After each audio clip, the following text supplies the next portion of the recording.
Hey guys, welcome to Tech Team channel. Hope you guys having a wonderful day.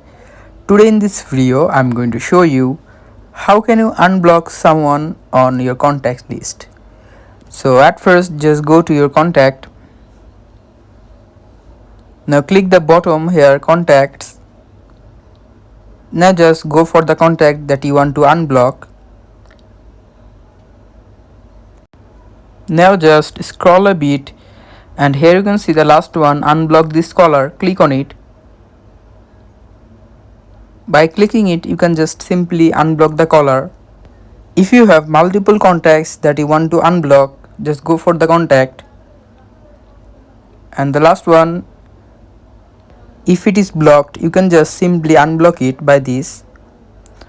So guys, that's how you can unblock contacts on iPhone. Hope you find this video helpful. If you find this video helpful, then give a thumbs up and don't forget to subscribe the channel. Thank you so much for watching the video.